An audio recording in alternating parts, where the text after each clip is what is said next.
con mi hermano el día que él puso el teléfono antes que yo, vive en Madrid. Y cuando lo puse yo, porque claro, cuando tenía que ir a otros sitios a hablar, pues no. Pero cuando lo puse yo en mi casa, nos dirigimos uno al otro siempre en portugués, por teléfono. Estamos los tres, y yo me dirijo a él en portugués, por ejemplo. Pues hombre, no está bien, porque usted puede desconfiar. Puede desconfiar, o no desconfiar, pero usted no entiende. Me iba a contar que usted se acordaba de cuando... Pues de no hablar en castellano. No tiene otra explicación más que eso, para falar espanhol. No te lembras de falar espanhol, mas quero-te dizer, como tu sabes muito bem, que eu, logo desde pequeno, como o cura aqui do povo estava na casa dos meus avós, pues comecei logo a falar espanhol logo de pequeno. Hombre, y también, como mi pai trabajaba en un sitio donde se falaba mucho español, y a mí costaba mucho trabajo falar espanhol. No era capaz, no sabía. No era só tu.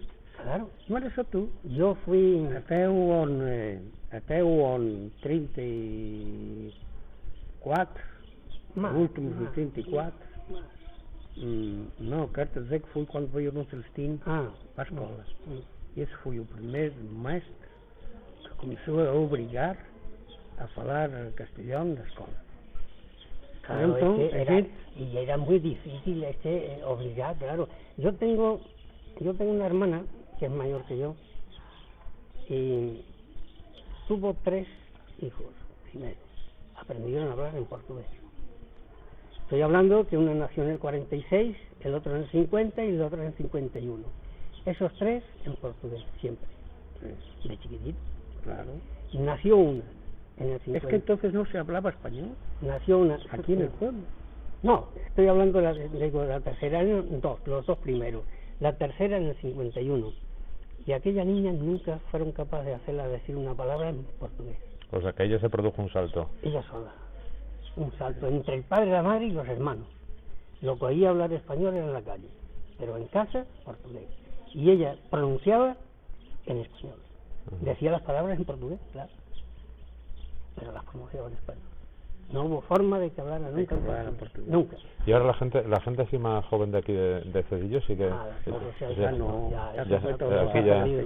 lo entienden todo. Sí, pero utilizarlo no lo utilizan, ¿no? Se ha perdido completamente. Desde esa fecha aproximadamente... De principios de los 50 ya...